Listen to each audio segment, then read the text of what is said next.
સાબરકાંઠામાં હિંમતનગરના સાયબર ક્રાઇમની વિવાદાસ્પદ તપાસ. સાયબર ક્રાઇમના અધિકારીઓનું ગાંધીનગર તેડું. ગાંધીનગર રેન્જ આઈજીએ અધિકારીઓને ગાંધીનગર બોલાવ્યા છે. ગોવા તપાસથી લઈને ક્રિકેટ સટ્ટા સંલગ્ન વિગતો મેળવવામાં આવી રહી છે.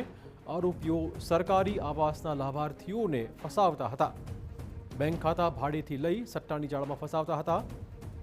સમગ્ર મામલો દબાવવાના પ્રયત્ન મુદ્દે વિવાદ સર્જાયો હતો. રેન્જ આઈજીની કાર્યવાહી બાદ આરોપીની તસવીરો સહિતની વિગતો પણ સામે આવી રહી છે.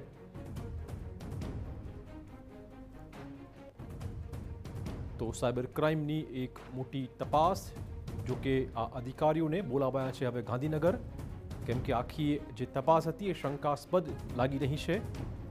વધુ વાત કરવા જોડાશે અમારા સંવાદદાતા અવનીશ. અવનીશ, કયા પ્રકારનો આખો વિવાદ છે?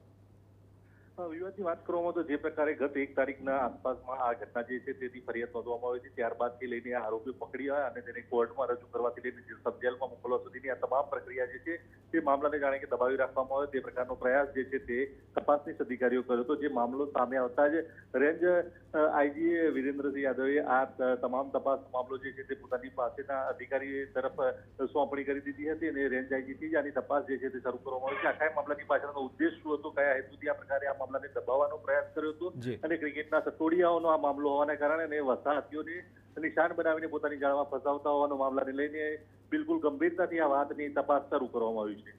ધન્યવાદ અવનીશ તમામ જાણકારી બદલ.